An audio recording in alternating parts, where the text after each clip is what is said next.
What's up, y'all? This NBA season, don't let an injury rule out your bet.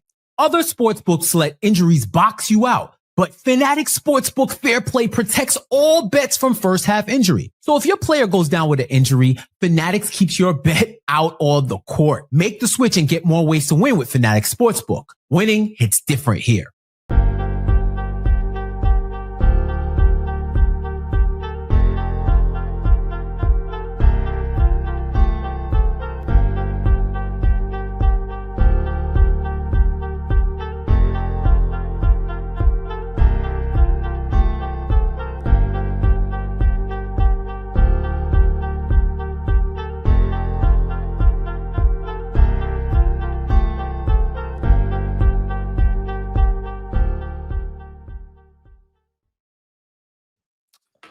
Welcome to, there he is, the Knicks Film School Postgame Show presented by our friends at FANATICS Sportsbook, where we are here to talk about a thrilling, we're going to be telling our grandkids about this one, 119-104 win against the Charlotte Hornets, who, in the words of Jeff Johnson, stink. I'm here with Benjy Ritholtz. Hi, Benjy. How you doing? Yeah, I'm great. I'm happy they won the game. I'm happy I'm not watching the game any longer.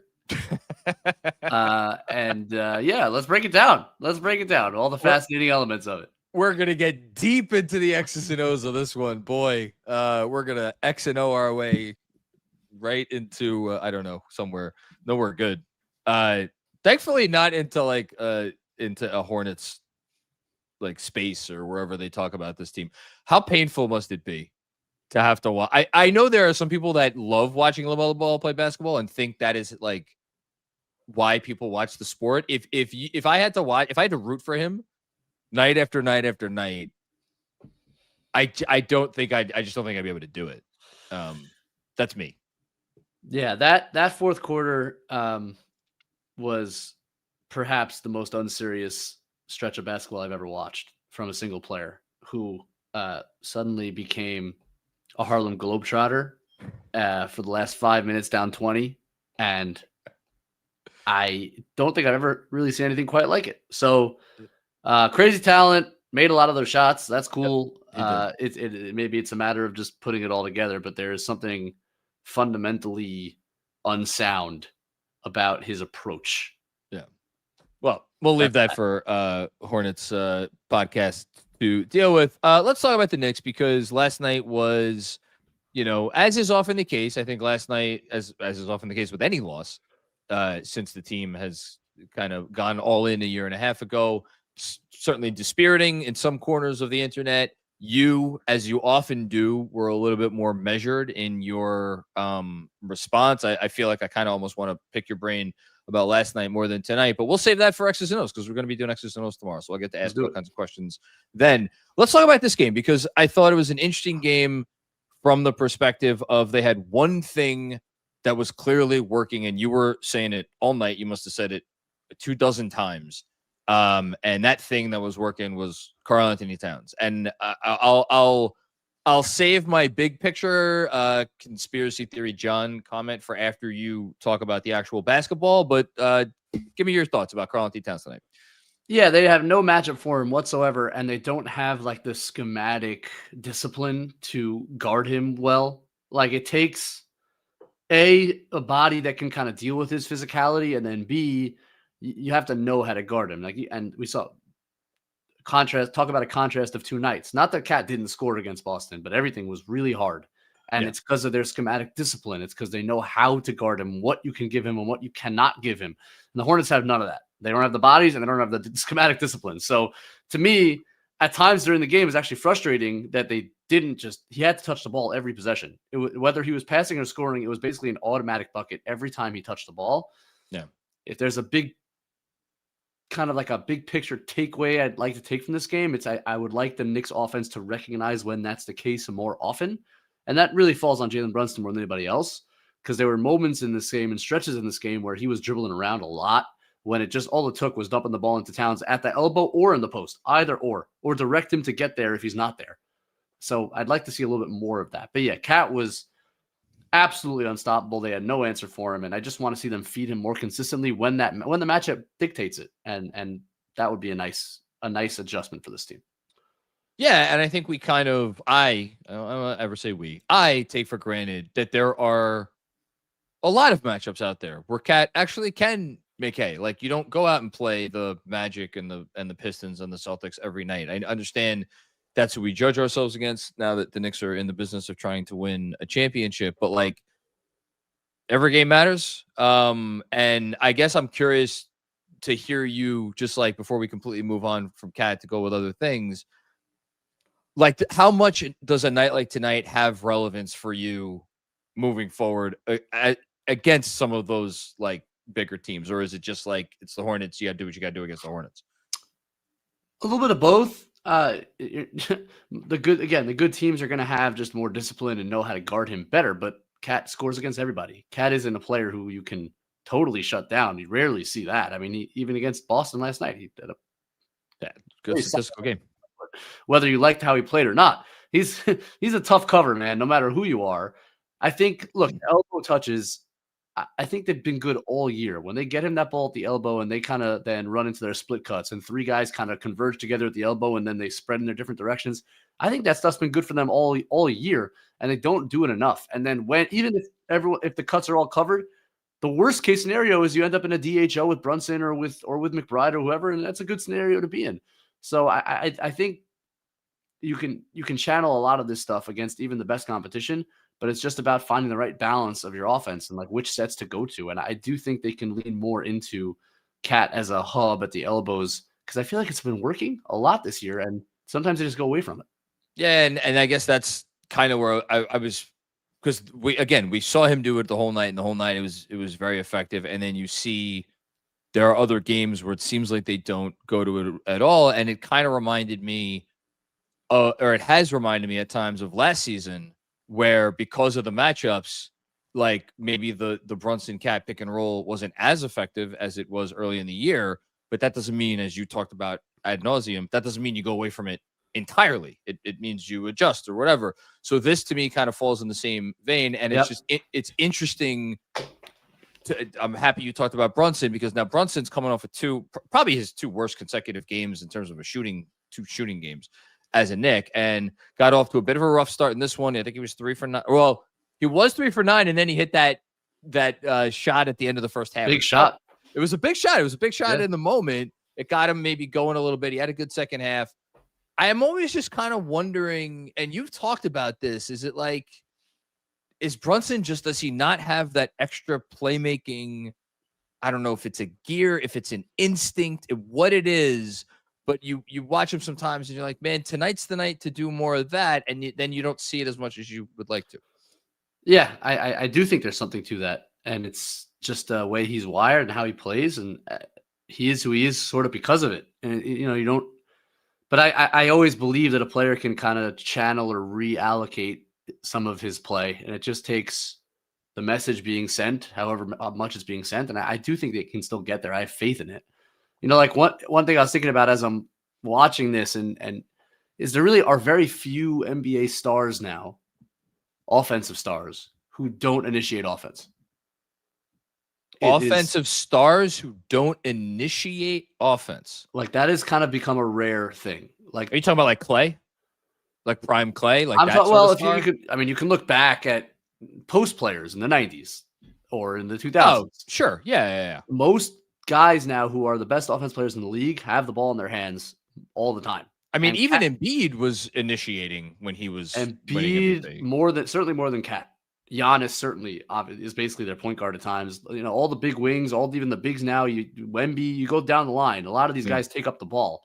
Yeah. Cat is a rare breed at this point of a guy who is a non-ball handling offensive star, and it's complicated how do you get that guy involved? Like, this used to be a big question.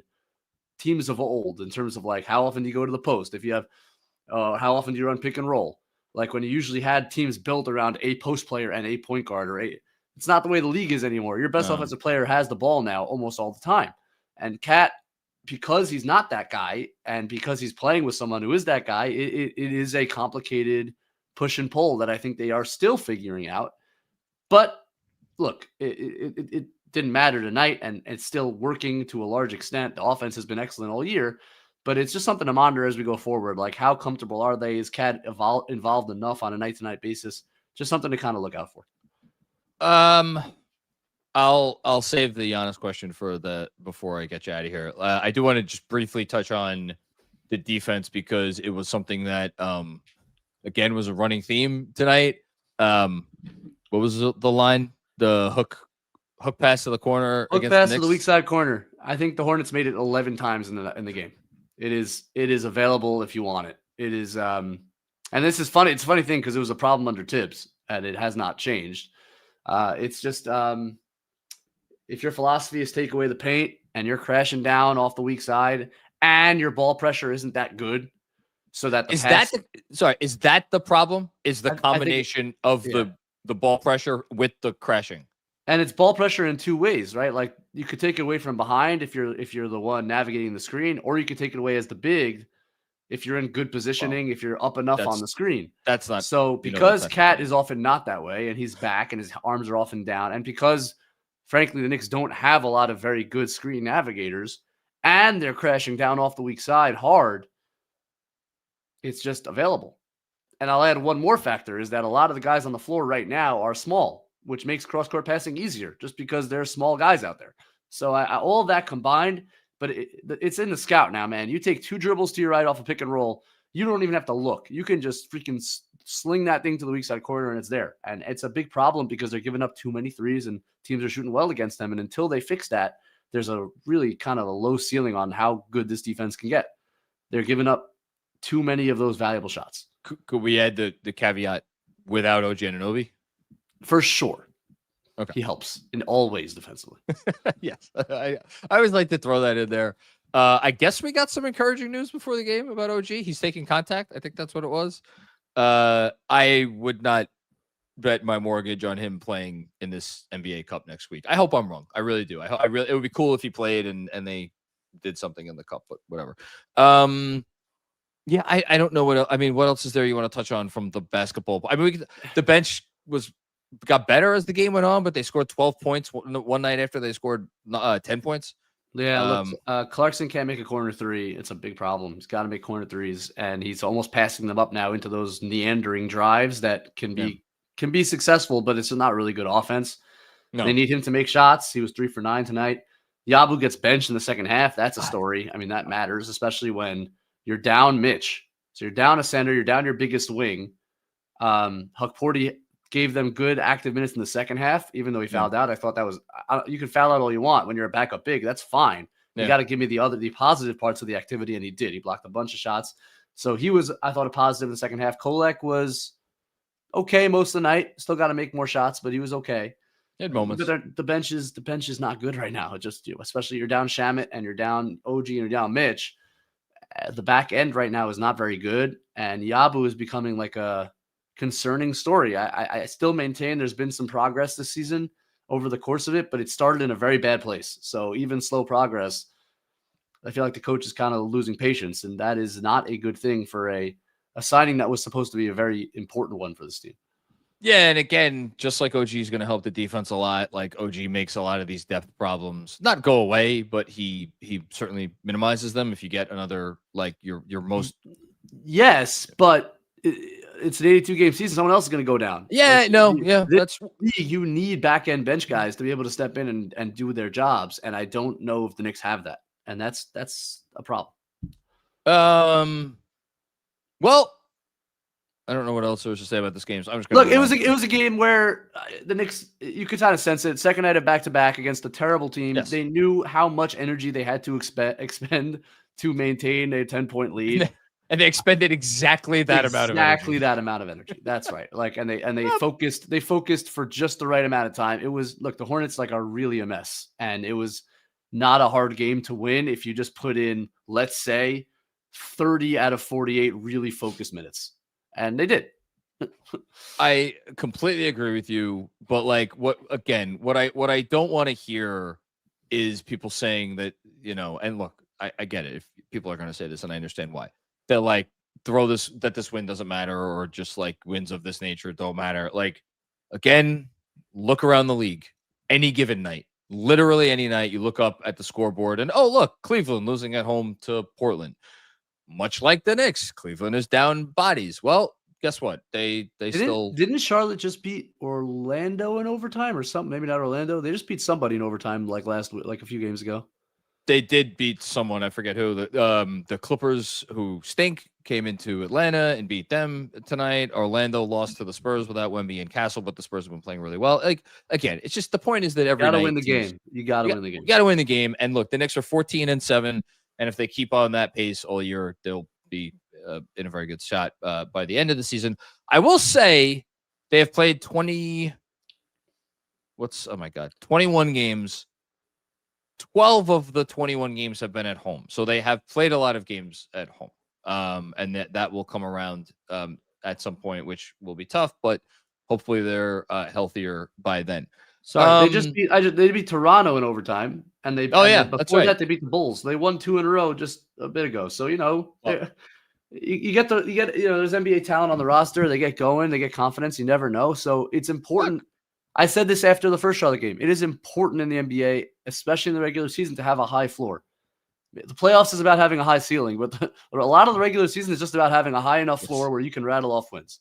And they do. They have a high floor. They know how to scratch out, however difficult it is, and this wasn't all that difficult, frankly. They have a way of winning these games. They rarely lose to the bad teams, and that's important to get to where you want to get to in the standings. Simple as that. And speaking of things that raise your ceiling, we'll talk about this more tomorrow. But there's 2 Giannis stories, because one, his team, his people, his cohort, dropped the note today to Mr. Sharanya and said, okay, it's almost time. And we didn't really get any reporting other than that, just that there's going to be conversations or whatever. And then a few hours later, Giannis goes down with a non-contact injury that the Bucks are calling a sprain. The Bucks, if anybody's wondering, are engaged in this might be a tie game. It's literally the final minute of the game. The Bucks are up 1 on the Pistons with 1:21 to go and fighting like hell to try to win this game. Which, again, what does that tell you about the state of their team right now? That Giannis goes down very early in that game, and the Bucks are putting forth maybe their most spirited effort in a long time. What does that tell you? That should tell you probably something. I don't know what. Ewing theory? Or it's a team of guys that are sick of the bullshit and that just could be. It's hard to know. I'm not following them on a day-to-day basis, but I'm not either. Detroit plays a lot of these close games. They seem to win all of them, so I wouldn't be surprised they pull this one out also. Well, they probably will. But the point is that Giannis, we'll see if he's going to be all right. I hope he's all right, just because he's a great player, and you don't want any player to go down with an injury. But where are you at? And again, we keep this brief, and then I'll get you out of here. In terms of, are you at if the Knicks could get Giannis at any cost? Are you at I don't think they have a shot in hell at getting Giannis this season? Are you on the fence? Do you want to see what the specific deal is? I mean, just give me your general lay of the land here. I think I am pretty close to if you actually have a path to get this guy, you go get him. Okay. Considering it's not like they're sacrificing the future. The future is already sacrificed. You don't have any draft picks. So if you can, that's why it's hard to pull this off. If you can somehow pull this off, to me,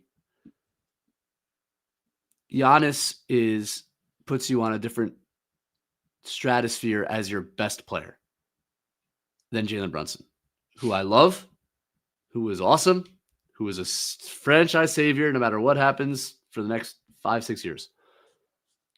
But I think it's fair to say that Jalen Brunson would be one of the worst best players on a championship team in NBA history. And that is not a slight at Jalen Brunson at all. But it is true. He's in the, if we could just it's an easy list. Depending on how you feel about Chauncey Billups or Rasheed Wallace. It's that Pistons team. It's the Sonics team 79 that won, Sonics, 79 right? Sonics, the Bullets team that won, although they had Wes Unseld, Wes who Unseld was quite MVP. It's a short list. We've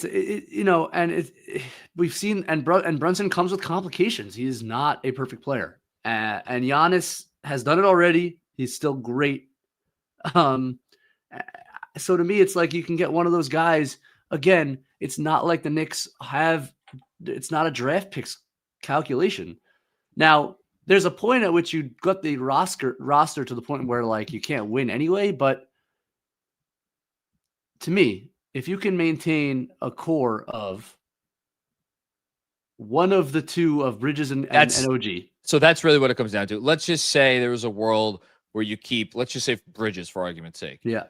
And you keep Hart and Brunson and obviously you add Giannis, and then you get some of what the Bucks have now. Let's say you get Turner along with Giannis, and then you get some, like you get a Kuzma, a Gary Trent whatever Jr. it is, and you add that to the iffy depth you have already, and it might not be. You might need another year to kind of craft the right bench around it if you do it now. Yeah. But to me, I think so, and it's not that it's without. There's complications with the fit, even with Giannis, and how do you fill the 5 spot? Because Giannis doesn't want to play full-time 5, and like you are losing spacing. And if you're holding on to Mitch, like a Mitch and Giannis, like how does that work? But to me, like these are all like, even if it's not this year and you have to sort out the roster the way you want it by next year, that's fine. But it's Giannis it's Giannis, and he's one of the best players in the world.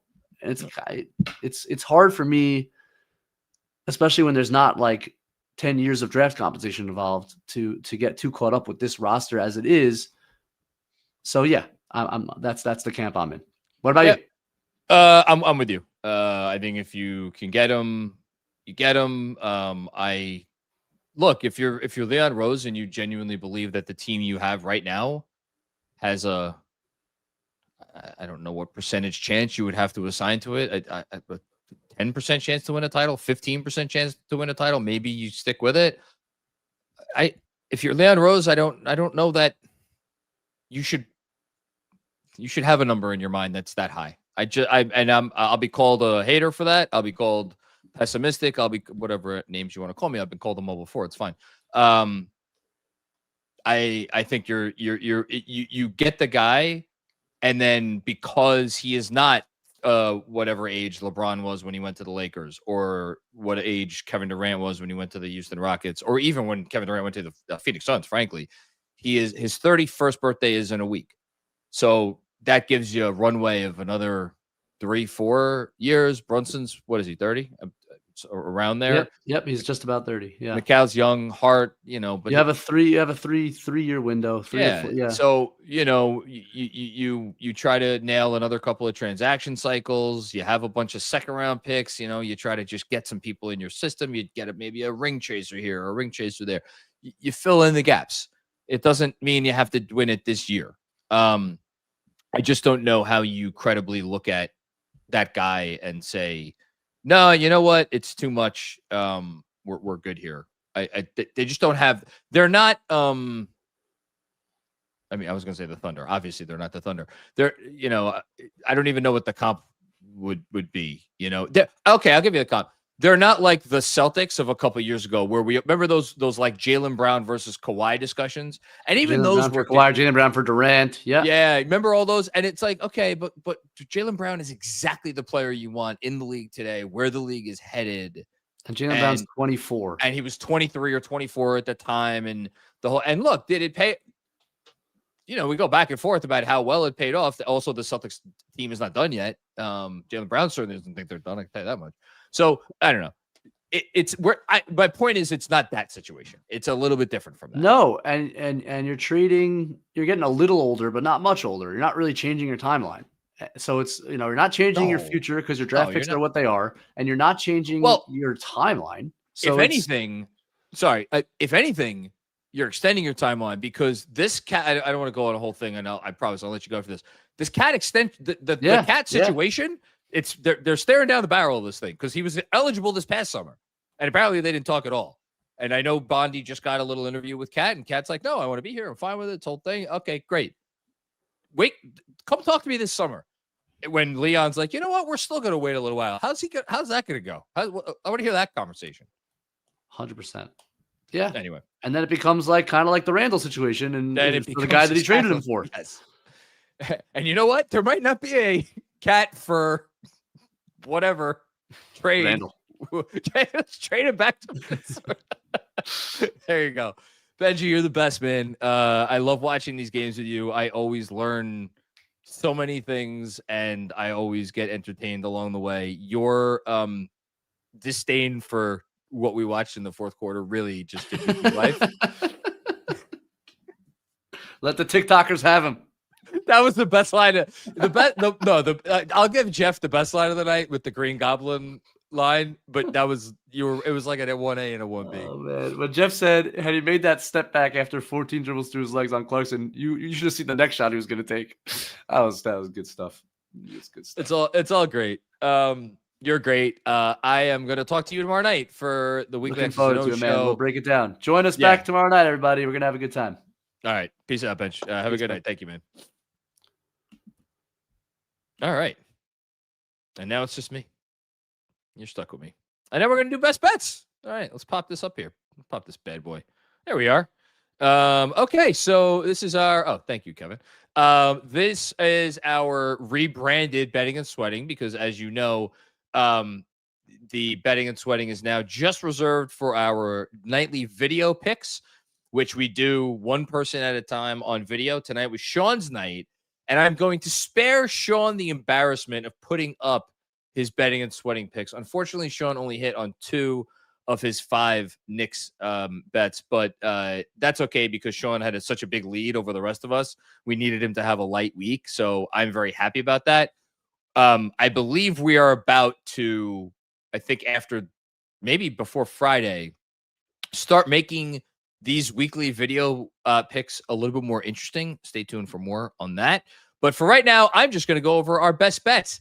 And you know why I'm so happy to go over our best bets, courtesy of our friends at Fanatics Sportsbook, because they were the best bets tonight because they all hit. I took Tyler Kolek over 2.5 assists. That hit. Jeff, Karl-Anthony Towns over 24.5 points. That hit in the freaking third quarter, I think. And then Deuce McBride over 11.5 points. That hit. If you had tailed us and put this in as a 3-leg parlay, that would have gotten you plus 465 odds. You would be eating. You'd be eating at Sizzler, and then you'd be going and getting a Starbucks Frappuccino on the way home. That's living, friends. That's living. Okay. Shout out to Fanatics and shout out to our best bets tonight, which we hit. Okay. I think that's it. Let's see what people want to talk about. I imagine there will be a healthy mix of questions and topics that will come up tonight. And I'm excited to get into any and all of them. The Bucks, by the way, did win without Giannis Antetokounmpo tonight. Beat the Pistons. So thank you, Milwaukee, for that help. And there we go. Oh, okay. So tonight's gonna be a nice quick night, which, you know what? I don't mind because I'm freaking exhausted from yesterday, and I still am gonna write a newsletter. Drew P, what's going on? Okay, here we go. We got our first fake Giannis trade. Ready? Here we go. It would be Cat, OG, and Deuce. Hold on, I'm gonna take this very seriously. I'm gonna pull up the Knicks salary cap, which I know I should know by heart now, but I don't. I think that is about a little bit more than $90 million. I want to say 92 because you're trading away New York's 2 highest paid players. So that is 92 plus Deuce. And so that's 96, 97 with I think about 97. So it's about 97 million. And Drew P has us getting back Giannis, who makes 54. Kuzma, who makes, I think, 22. So we're at 77. And then Bobby Portis, who makes a tidy $13.5 million. So that's about 90. So we're close. I think the Bucks are over one of the aprons, over the first apron. I'm fairly certain they're over the first apron. I could probably find this out if I look at this page enough, but I don't want to take the time to do that. So you might have to have some other salary chicanery where you're sending, oh no, sorry, never mind, my bad. They're under the first apron, so I'm pretty sure they could do this trade. So this is a legal trade. You're also sending all the picks, and which are not much. It's the Wizards pick. It's your 32 swap. It's your 2030 swap. Actually, sorry. Yeah, no, it's your 32 swap and it's your 30 swap. Right? Did I get that right? Yeah, I got that right. Which are not nothing. It's definitely not nothing. I still don't know why you do this trade if you're Milwaukee.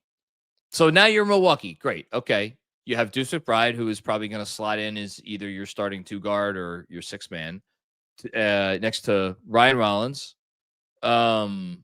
You'll have, I guess, OG as your 3, Cat as your 4, Turner as your 5. So you now have like the biggest front line in basketball, including 2 guys who are stretch 5s. Cat would obviously be your primary 4. Where's that team going? Where's that team going? Like, who did I forget? They still have Kevin Porter Jr. I know he had a big night tonight. He puts up a lot of scoring. I don't know if that's what that does for you. You don't really have anything else. This is the problem right here, Drew. This is the problem. Is unless Bucks ownership is just going to be like, we're in a small market, we don't have any of our picks, and we just want to remain as competitive as possible for the foreseeable future, even if remaining competitive as possible means 44 wins in perpetuity, 46. I don't know. Make up a number. 42. I have no idea what that team wins. Sure, they win some games. Sure, it's a good team. Is it? I don't even know if they're above a 500 team. They're fine. They're an okay team. Like, what is the purpose of that? If you're trading the best player in franchise history, arguably, what is the purpose of then locking yourselves into a 42 to 45 or 47? Okay, and Kevin just put in the chat, Drew P is saying he thinks Milwaukee moves players for assets. Great. Awesome. Good idea. If you're Milwaukee, why aren't you forcing the Knicks to do that for you? What's the reason? That's my question. And if your response to that question, I like how we're going back and forth and I don't actually have any direct line to you because all you could do is type in the chat. If your response to that question is, well, Giannis is forcing his way to the Knicks, the Bucks have no choice but to trade him to the Knicks because he's causing problems and he's letting everybody know I'm not going to resign there. I would argue to you that there would still be at least a team, if not multiple teams, that would offer a package significantly better than what the Knicks would be able to offer here without any assurances that Giannis Antetokounmpo would re-sign in 2 years. Because you know why? Number one, they would get 2 playoff runs with this guy, and I think there's a lot of teams that could credibly talk themselves into, hey, we have enough stuff to trade for Giannis Antetokounmpo and then bring him here, and we would be able to make a run to either the finals or the championship. And you get 2 bites at the apple, right? Because you can't opt out until the summer of 2027. Or best case scenario, you're one of those teams, you make that trade and Giannis gets there and is like, you know what? I don't want to be one of those guys that bounces around from team to team. I don't want to be Kevin Durant. I want to be with 2 teams. I want to be like the last guy who was the greatest player in Bucks history. I want to be like Kareem Abdul-Jabbar, who for a long time laid claim to being the greatest player in Bucks history and arguably the greatest player in Lakers history. I want to be that. So, you never know what's going to happen. My point is, I think it's really tough. And if you're Milwaukee, you're gonna tell New York, okay, great, we have better offers. So go and you do the dirty work for us. You go find the team that's willing to give us 2 unprotected first round picks for OG Anunoby, or turn Cat into something, anything that we're actually interested in. You go do that if you want this guy so bad. And I'm just telling you, I did the thing today. I went through every team. I mean, I've gone through anticipate Cat trades probably since they traded for Cat. Spoiler alert, there's no obvious team out there that is going to be banging the door down for Karl-Anthony Towns unless you get just some team that is so desperate and is willing to make that move. And I just don't know. You want to tell me the Kings? You want to tell me the Bulls? You want to tell me the Suns? And even those, and the Suns don't have picks to trade. They have Jalen Green. So, and then OG in theory is the sort of player that could fetch you, something real, something close to the Bane package, something close to the McCall package. But guess what? Where's OG Anunoby right now? Why can't some opposing teams scout OG Anunoby? Because he's not playing, because he's hurt. And so you have to deal with that if you're a team that is trading for OG Anunoby, just like we have to deal with him being hurt. So I don't know. I think they'd ultimately be able to get something real good for OG and then send that stuff to Milwaukee. And maybe it's, you send OG somewhere and then the stuff you get for OG, that goes to Milwaukee and Milwaukee just has to take Cat. And then that's the compromise. I don't know. My point is it's an uphill battle and literally all it takes is one team to say, fuck it. We're going to do? We're going to do the Kawhi thing. What the Toronto Raptors did. And the Toronto Raptors has been around for 30 years. They have one world championship. And it coincided with the 1 year Kawhi Leonard was on their team. Do you think they regret making that trade?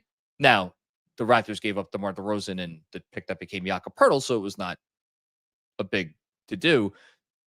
Whatever team gives up whatever they're going to give up to Giannis is going to have to give up significantly more stuff. But the concept still applies, especially since Giannis has a hell of a lot more value right now than Kawhi did coming off of a season in which he played 9 games. And everybody knew he was going to bolt to LA the second he got. Yeah, I don't think that's the situation with Giannis. So I think you're going to get a team or teams that is going to give up some real packages here. And, that should be a scary thought for Leon in the front office if they really do want to try to get this guy. And I'll say it again. If they didn't, sorry, last thing, I know I'm spending a lot of time on this. I would really love to know, and I've kind of gotten snippets of it, or I've been able to piece together some of it. Like what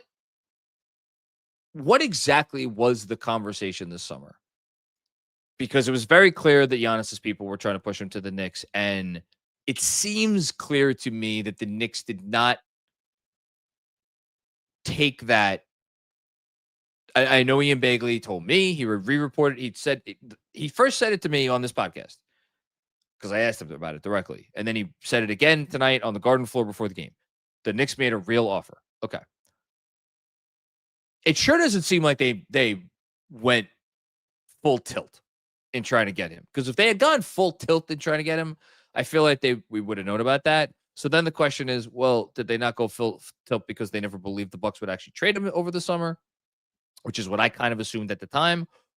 Or did they genuinely think hey, we want to see how this team plays? Now, if it's the former, fine. You did your due diligence, and I'll trust that they knew the Bucks were not actually going to trade Giannis at that time, so they weren't going to unearth heaven and hell to try to scour the league for, picks for OG Anunoby or whatever.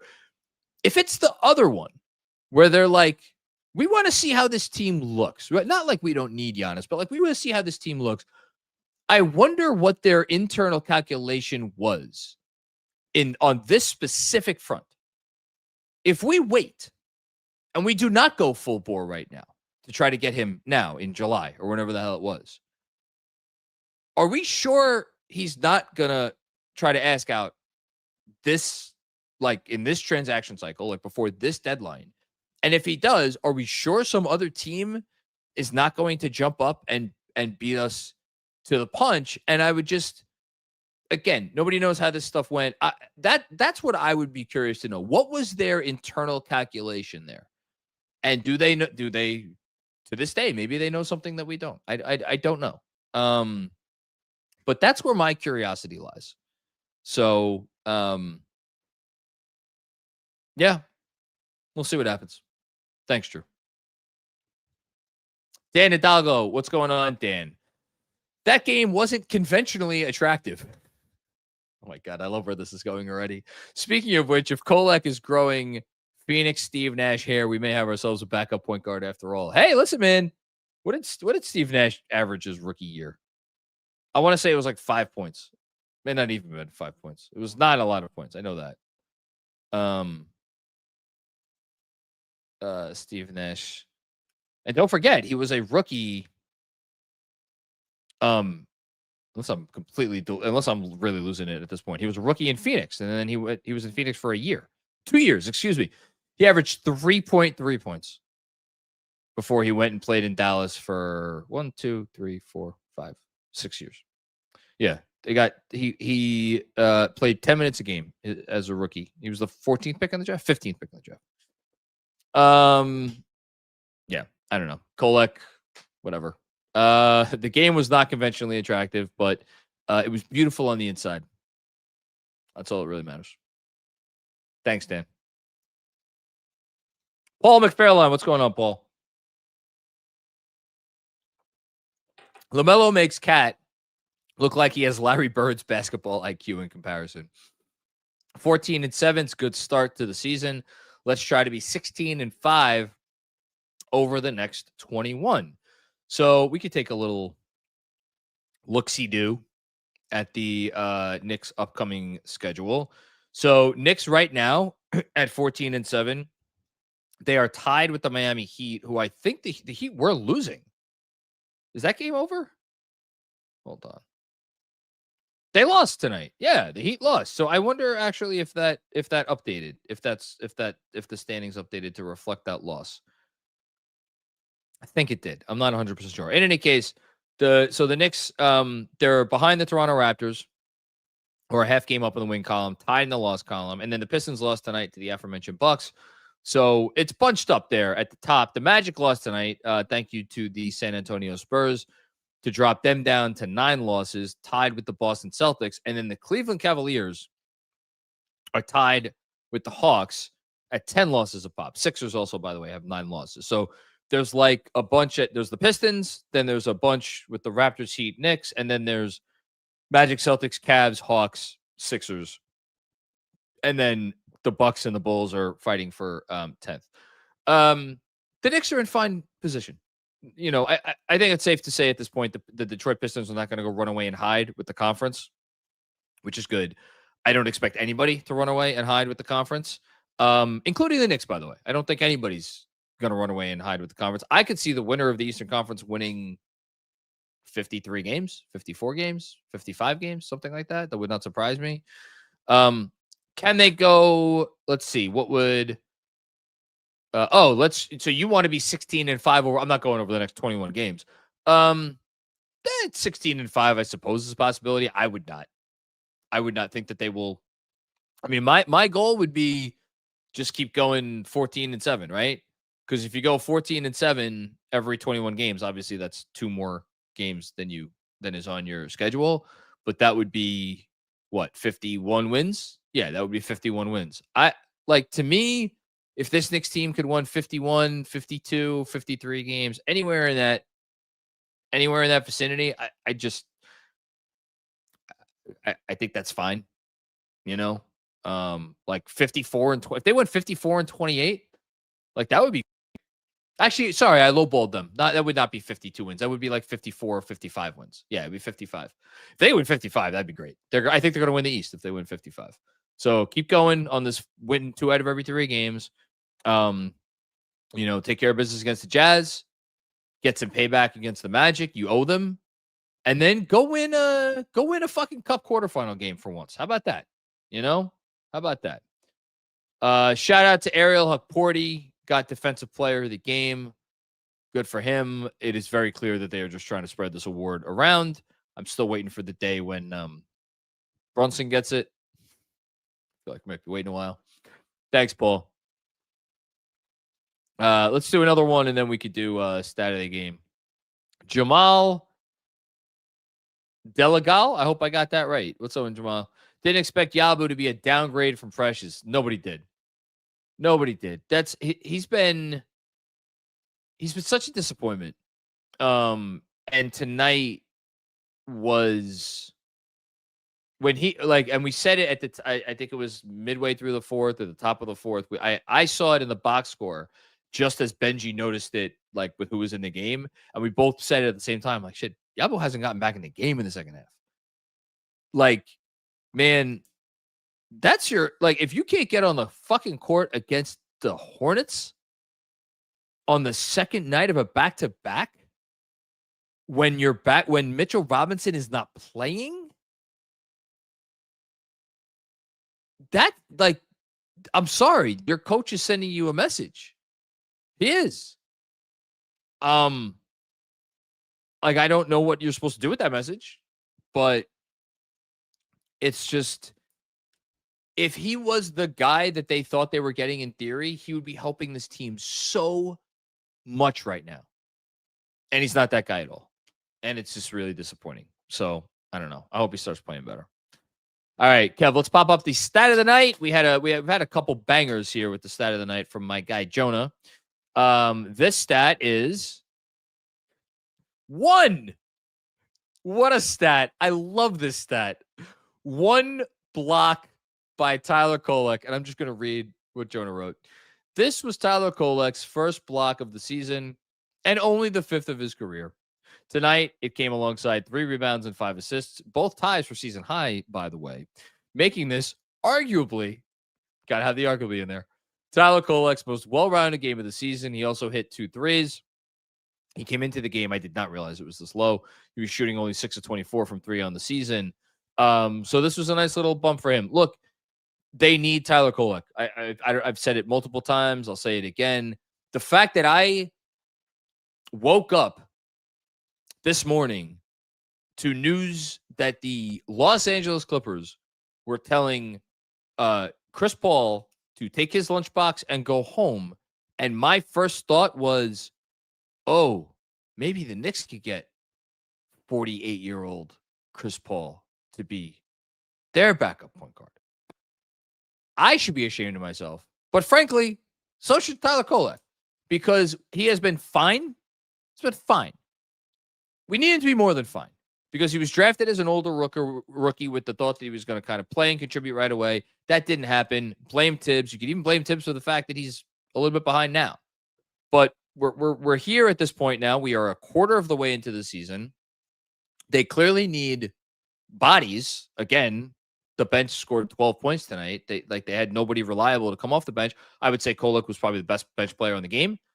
They need that, and then a little bit of some. So, good job by Kolek. He's made some improvements. I got to see more scoring, and God knows I got to see more 3-point shooting. Keep it coming. Where this came from. All right, good stuff. That was your stat of the night. Presented by nobody. Shout out to Jonah. All right, we keep it going.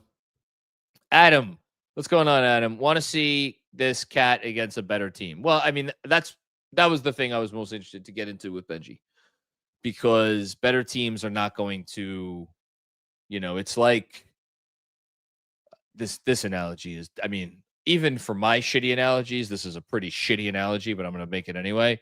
It's like when you go to the water park on a cloudy day and there's no lines and you get to go on every ride, right away. That's great. You'd love that every time. Unfortunately, most of the time in the summer, it's not going to be cloudy weather. It's going to be nice weather. And you go to the water park and you're going to have to wait online. Now, you could still get on the ride. The ride is still there if you are willing to wait, if you are willing to exercise patience and, a little bit of discipline. Sometimes the Wi-Fi is not great in those parks. Sometimes you got kids hanging off you. I don't know what circle of hell waiting. Here I go talking about adventures in parenting again. I don't know what circle in hell waiting on a line with your children is at an amusement park. It is one of the lower ones. I assure you. But you could still get on the ride. Unless you're like, fuck this, I'm leaving. We're not doing this anymore. And it feels like a lot of the time, Cat against these better teams gets off the line because he doesn't want to deal with it. Well, he's got to stay on the line because the good stuff will be there at the end. You just got to work a little harder for it. So is he going to do it? We'll see. We'll see. Let's hope so. Thanks, Adam. Oh, my goodness. Edwards. Well, again, it's a Wednesday night against the Charlotte freaking Hornets in the most uninspiring basketball. Well, not the most uninspiring. A fairly uninspiring basketball game. And here you are with this level of generosity. Really, really appreciate that, man. Thank you. It helps us out, especially on nights like tonight where it's a little slow. Took my nephew to his first game, and we got the win for the young man. Also, my first win in person. Look at that, man. That's awesome. That's really great. I'm happy for you. Congratulations. I don't remember my first Knick win in Madison Square Garden. I don't have any specific memories from it, I should say. I'll even put my hand up for all the grief I've given Cat. I show up and he figuratively bitch slaps the fuck out of me. Better than literally. Happy to eat my words for now. Look, it was an awesome game. It was one of his 3 best games of the season. Hold on. Pulling up the game log real quick. Why not? We got time. Yeah, tonight, Cat, I don't even think I read his stat line before. 35 points on 23 shots, 18 rebounds, 5 assists, 2 steals, only 1 turnover, only 2 fouls. He was a plus 21 in a game that they won by 15 points. That was a team high. Also 39 minutes on the second night of back-to-back. Don't take that shit for granted. So this season, he had the game in Miami, which was just all-time legend level stuff. That was 39 points. He had the 37-point game against Brooklyn. And then, from a scoring standpoint, you could even look at this last game against the Celtics, given the competition, and say that might have been one of his better offensive games. He had a 28-pointer against Brooklyn. He had a 33-pointer against Washington. But so to get back to our previous super chatter, Deadwords, so far his highest scoring games of the season, the 1, 2, 3, 4, 5, 6, 7 games where he has scored over 25 points have come against Miami, Brooklyn, Washington, Charlotte, Boston, Brooklyn, Boston. So he has had 2 games against Boston. Give him credit for that. Give him credit for having 2 good games against Boston. And then his lowest scoring games of the year. The only 2 games we had to score in double digits, I think, as a Knick, both came against the Milwaukee Bucks. So again, you zoom out and I'll conspiracy theory John here to take a page out of Bill Simmons' book. Was this stuff in his head going back to camp, and he just was playing against the Bucks, and he maybe knew, maybe that he was involved in those talks, whatever it is. It was interesting that he went out there tonight and had one of his best games of the season after that Shams news broke. It's interesting. I don't know what it means, but it interests me. I will say that. Thanks, Edwards. Glad you got to see a win. That's awesome stuff for you. And your I think it was your nephew. What do we got here? I'm not reading that. Hush Zoo, what's going on, Hush? By the way, Hush, I apologize. You asked a question earlier about the Giants GM when I was on with John Schmeelk, and I did not see it because we were running long and I didn't check the chat, and that's my bad. And also, shout out to Javier Montalvo. You also asked a question to John earlier, or it was a question about Obi, I think. I apologize. So, Javier or Hush, if you want to restate whatever your question was from the live stream I did earlier in the day in the chat, maybe Kev can keep an eye out for it. Hush Sue says, I love gyros, souvlakis. I always get this word wrong. Spanakopita. How's that sound, Kev, to you? Kev just gave me, it wasn't just a shrug. It was I could give 2 fucks less about how to say that word or about how you say that word level of shrug. It was really great. I wish everybody could have seen it. I love all those things too, and I'm hungry because I didn't have dinner. So now you got me hungry too. Thanks, Hush. Is that it? We're done? Oh no, we're not done. Google says spanakopita. That sounds good. Spanakopita sounds I don't know. Good. I'm not sure what it is for real, but that's what the Googles Spanakopita just is told fine. me. I love spanakopita. Right. I've actually never had it. I've had gyros and Blockies. Yeah, it's gonna be straight Greek food if the Knicks trade for Giannis. Dude, they should do Greek night every. I mean, my God, what I wouldn't give Giannis. I mean, I'd have to get my vasectomy reversed. I might have another child and name him or her a Greek name for Giannis. Pick any name. I don't really care. Doesn't matter. What's a good Greek name? Greek names. Steliokantos. Achilles Macri. Agape Macri? Demetrius Macri. That's a ring.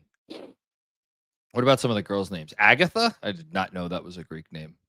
I don't like that. Sophia. Sophia is actually, we almost named, I think, I think we almost named Scarlet Sophia. We like Sophia.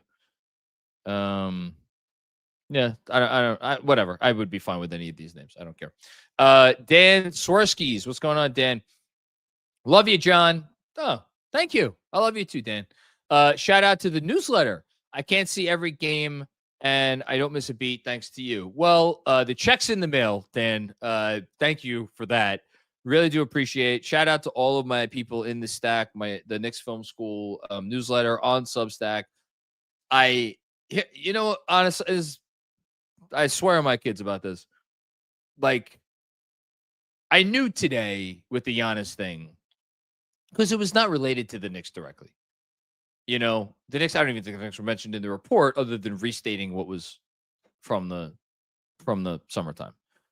I didn't have to get a newsletter out. And I could have just referenced it. I could have done a little preamble with it, in the newsletter for tomorrow. There is nothing I love other than spending, I'll say the requisite thing, other than spending time with my children and my wife, who I adore and I love very deeply.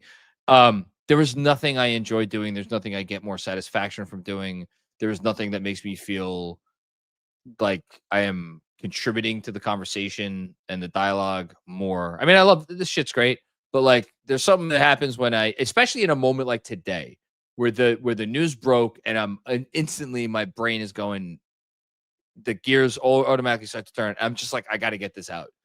And the fact that I get to do that, and it's like my career now, and I have people like you, Dan, who are like saying thank you and shout out to the newsletter.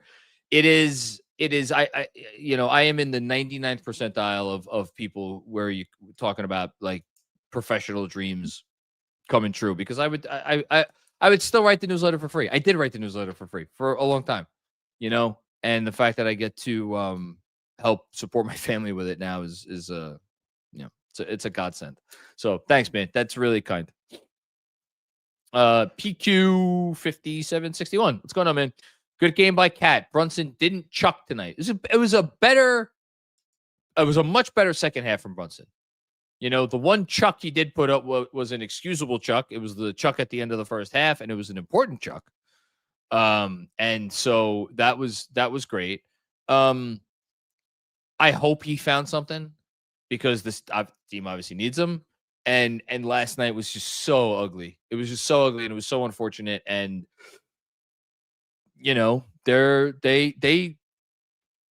it's not even that they need him. They do need him, obviously, to be great, but they need him and to help this offense ascend to a different level that they have, I thought we were seeing some signs of early in the season, and I'm not sure we see possessions here and there. Like there were possessions tonight that we saw We were watching along on the playback, and we were just like, that's beautiful basketball. We haven't seen it as consistently as we would like to. And I want to see Brunson really have those moments where he is a cog in the machine, but also still have those moments, which are more important, to be abundantly clear, where he is the machine and make the proper decisions and pick the right spots to be that. And I'm asking a lot. I'm asking him to be one of the 5 best players in basketball because there's the top 4, right? There's SGA and Jokic and Luka and Giannis in whatever order you want. And then after that, there are no perfect basketball players after that. Wemby will get there. He's not there yet. Anthony Edwards is not there yet. Steph, you could say that Steph is there, but Steph is on the older side, So be top 6, whatever. Be top 6. And honestly, his offense needs to be better than Anthony Edwards because his defense is never going to come close to touching Anthony Edwards' defense on a bad day. So again, I'm asking a lot of him. I'm asking him to be a top 6, top 7 NBA player. He might already be 8th or 9th, but can he get to that next extra level where he is in complete command of both his team's offense and his own offense? That's what I want. Is it an unreasonable request? You better believe it is. Because I've never seen anyone do it in Knicks uniform, not as long as I've been alive. So I'm asking him to do something that literally has never been done before, not my lifetime. But that's just, when you're as good as this guy is, that's the standard you set. Thanks, PQ. Robert Cross. Robert, what are you doing? Go to bed. It's past your bedtime. First time, long time. It's your boy John. I am not moving off Money Mitch or Deuce McBride for Giannis. Let's go next. Hashtag 53 wins. Robert, I want to make this very clear. I would walk to where the fuck do you live? Bend, Oregon? Somewhere in Oregon. I don't know. Somewhere on the other side of the country. I would hike. I would get the boots. I would get the clothes. I would get the, I don't know what hikers get. And I would walk to where you live. I would break into your house. I would steal your luggage. I would walk back to New York. And I would pack Mitchell Robinson's and Deuce McBride's bags for them to get, if they were what was holding me back from getting Giannis Antetokounmpo. Just to be clear. So maybe change your locks. I don't know. Thanks, Robert. And then Oscar Long, what's going on, Oscar? When I come to New York in April, will Giannis be here, John? If you're asking me right now just to give a yes or no, I say no. I just think there's, I mean, to say nothing of this injury that he may have suffered tonight, which who the hell knows. But no. I just don't. I don't see why Milwaukee would trade him here / why another team would not offer them more, unless like you can't. I understand he is the most important player in franchise history. I understand he has given them a lot. I understand he has been a good sport over the last several years as things have not gone great. I understand he has, I mean, other than his, I don't even know what to call it, his posturing and maneuvering and to get them to make win now moves, he has really been like 10 toes down. And I don't say that facetiously. He has. I get all that. If you are running the Bucks, you have a responsibility to your fan base, to say nothing of the fucking owner who owns the team. You have a responsibility to these people. You do not have a responsibility to Giannis Antetokounmpo. So you have to make the best deal for your franchise. You're not going to convince me that unless there is an inordinate amount of strong arming going on behind the scenes that the best deal the Bucks can make for their franchise is whatever the Knicks could offer. Even if Brock Aller pulls all the rabbits out of all the hats, I still don't think that's going to be the best deal out there before this trade deadline.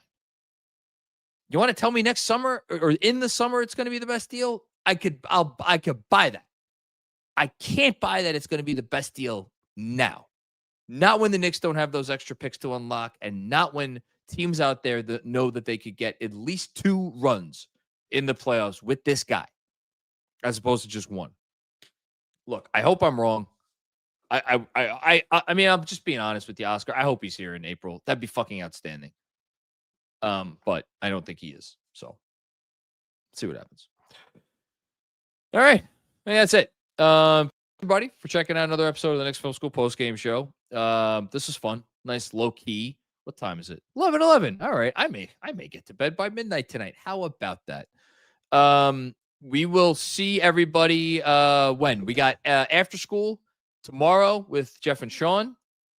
We got me and Benji. I will be just trying to toss up softballs to Benji and letting him take batting practice tomorrow for X's and O's. So tune in for that. I'm not sure exactly what time, 8, 9 o'clock, something like that. 7, I don't know. I'll let Benji decide that. You got me on the post game on Friday after the Jazz. You got Andrew Claudio coming with a pregame pod on Friday. I don't know who he has for that, but I know he has a pregame pod coming. And then if you're interested in some more general NBA talk, we did a fun episode today on NBA Takedown, which go subscribe, go follow wherever you get your podcasts. We played GM of the Atlanta Hawks, and we did get into some Giannis trade talk before the report even came out today, trying to talk about whether the Atlanta Hawks are actually the sneaky best trade destination for Giannis Antetokounmpo, which I kind of think they might be. So check that episode out. That is up wherever you get your pods. It's also up on YouTube. And got another great episode of Takedown coming on Friday with a very special guest. Going to be talking about some young players around the NBA. That is it for me right now. Shout out to Kev on the 1s and 2s. Shout out to our presenting sponsor, FANATICS Sportsbook. And shout out to all of you who make this show what it is and allow me to do what I do. Help us out. 5-star rating, review, all the nice things. And we'll be back with more fun and games before you know it. Peace out. Must be 21 or older. Gambling problem? Call 1-800-GAMBLER. Connecticut, call 888-789-7777. Massachusetts, call 800-327-5050. New York, call 877-8-HOPE-NY. Maryland, visit mdgamblinghelp.org. Not available in all states. Terms apply. See the Fanatics Sportsbook app.